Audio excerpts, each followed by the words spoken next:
The last case of the morning is In re A.U.T, A.C.T, and L.T, a permanent custody case. Each side will have 15 minutes to present their arguments. That was a loud noise, that's the reason I turned so quickly. Anyway, please do not mention the names of the children involved or any children. Just use their initials or even just the child. Refer to them in a generic sense. And the appellant may have up to 5 minutes for rebuttal. Just let me know how much time you want.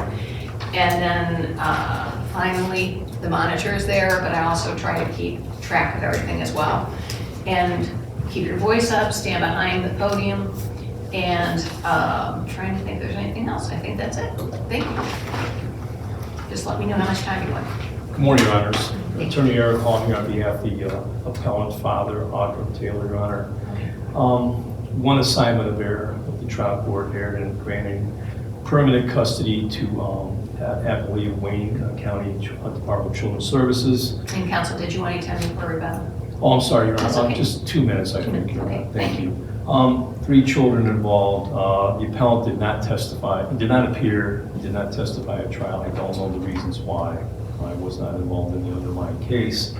3 children involved. Of course, in a permanent custody case, it's a tragic case. I mean, you know, biological parents who bring children into the world and then they lose custody, have them taken away. So it's a tragedy. I mean, case law, there's case law indicates it's the equivalent of a death penalty.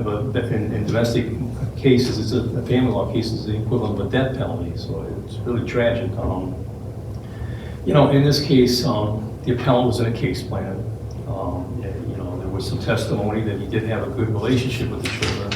There are some issues with contact with the various foster parents, but I think with one foster parent, he was prevented from calling, but there really was no reason for the phone calls to stop. The other, there was nothing inappropriate. He was communicating by phone. So he had a caring and loving relationship with the children. And so the reports were that the contact was positive. There was nothing negative about it. It's my understanding. He had gotten housing, safe and secure housing. That's my understanding. And then he was also employed, which are, you know, in order to parent, you know, you have to have safe housing, secure housing. You have to be employed to provide for the children's needs. So he had accomplished those things. Counsel, my understanding though is he not only didn't show up for the permanent custody hearing, but he also was out of the kids' lives for several months before that. That's correct, Your Honor. And I wasn't involved in the underlying case. I'm not sure. I know that this person, I believe, probably was struggling with some things. You know, there was, I guess, allegations of domestic abuse, some allegations of substance abuse. He did complete, in the case plan, a substance abuse assessment with Catalyst. So he was following those conditions. One of the conditions of the case plan was that he get a substance abuse assessment. He did do that. You know, in the complaint that was filed, the complaint alleged dependency and neglect, but it didn't allege abuse. So the children were not abused children. He was not abusing them.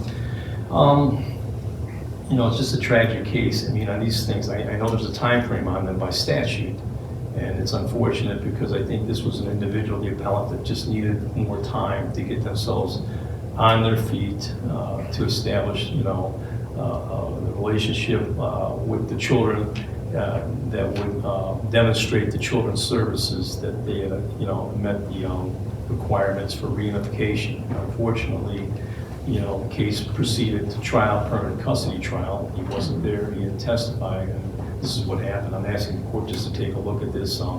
Again, these are tragic cases, and this is the worst possible thing. I have children, I can't imagine losing custody of children or grandchildren or anything, you know, and this is what happened. That's what happens in all these cases. I'd like the court to take a look at this and consider reversing and vacating the decision of the juvenile court in Wayne County. Thank you, Your Honors.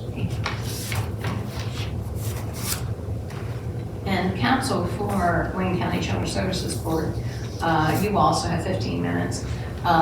You are more than welcome to stay right where you're at. We have the camera stations so that we can see you as well for the YouTube video. You ready to proceed? Yes, Your Honor. Thank you.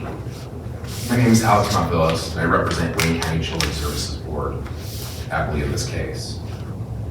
And it is Wayne County Children's Services' position that the trial court was correct in granting permanent custody of the children to Wayne County. And the issue in this case is the best interest analysis that the trial court had. When looking at the factors, the record for the agency is clear that permanent custody wasn't in the children's best interest. First, looking at the relationship between the children and their family, as well as their caregivers and other relatives. While the agency's not contesting that father loved his children, his actions didn't indicate that. There was testimony during the permanent custody trial that for some period, a extended period of time, he was not on the visitation schedule, was not seeing the children. So while there's claims that he did care for the children, his actions didn't show that. Whereas there was testimony from the caregivers that they were bonded with the children, that they were interested in adoption. Additionally, they were also willing and able to continue to foster a relationship between the siblings in the event that these children were adopted by their individual caregivers.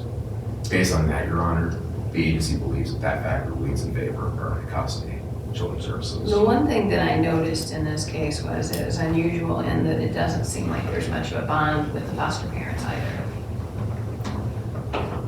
I recall, Your Honor, from the record that they had stated that they were interested in adoption. Right. So I believe maybe it wasn't the strongest of bonds, but children are also found by the GAL to be quiet and reserved children as well. So I think that probably was probably part of that situation. But there was testimony that caregivers did love the children and were interested in adopting the children. Yes, I remember that. I was just thinking that that everybody pretty much agreed that the children weren't that bonded to the caregivers. Yes, I believe that's correct, Your Honor, from my review of the record. The other thing, we are here on father's appeal, but since you're here, I'm going to ask you a question about mom's allegation that CSB kept her from communicating with the children. If you're not prepared for that, I understand. That's one of the issues that I wanted to address. But My recollection of that, Your Honor, was some of these caregivers were related, I think, more to father than they were to mother. So I think that's why there was more, let's just say, outside contact outside of the regular visitation with father versus mother. That's my recollection, at least, of the situation. okay, thank you. Well, you have 2 minutes remaining if you want to use them. Thank you, Your Honor. We finished, Oh, yeah, I'm sorry. I apologize, Your Honor, sorry. I'll be brief with the rest of what I No, I apologize because you looked at me and you kind of looked like you were saying I'm done, so I apologize. He looked like he wasn't, that's why I said. He thought the opposite, but go ahead. Obviously, you have 11 more minutes. Your Honor, then with the next factor, in the permanent custody analysis with the wishes of the children. Mm-hmm. As I stated earlier, the GAL, because of the nature of the children, they were quiet and more reserved. She couldn't determine what their wishes were, so I'd say that factor doesn't lean one way or the other regarding permanent custody. Next, Your Honor, factor 3, the custodial history of the children. I don't think there's any disagreement between the appellant and us that the children had been in Wayne County Children's Services history for the requisite 12-22 requirement, meeting the first prong of the permanent custody test. Specifically, they've been in the uninterrupted custody of Children's Services since June of 2023. So I believe that factor weighs in favor of permanent custody. Then the largest factor I think Your Honor to discuss is a legally secure permanent placement for the children that can be achieved without the grant of permanent custody. It's the agency's position that that could not be achieved without permanent custody. First, during the hearing, there was testimony presented that there could be no people found that were interested in taking legal custody of the children. Additionally, these children were quite young and due to their age did not meet the age requirement of a planned permanent living arrangements. So that was also not an option that anyone could request regarding the children for permanency. At that point, Your Honor, it would just be permanent custody, legal custody to father, or in the case, the court could have granted an extension. Agency's position that an extension would not have been appropriate in this case. Specifically, this would have been a second extension. Father had already been granted a first extension after the decision for the last permanent custody trial in this case. And for that extension to be granted, they would have to show, there had been something showing additional substantial case plan progress. It's the agency's position that that was not the case. While it's true Father did complete a substance abuse assessment, he completed two. He completed the first one, refused to engage in recommendations, completed the second one, and while he did engage in some recommendations, did not do so consistently, and it was only for a short period of time before stopping, and then informing the agency he did not wish to engage any further with the case. It was also, by the time of the permanent custody trial, that it was undetermined if he truly still had appropriate housing or income. Based on all of those things in the record, Your Honor, it's the agency's position that this was not this was not an abuse of discretion.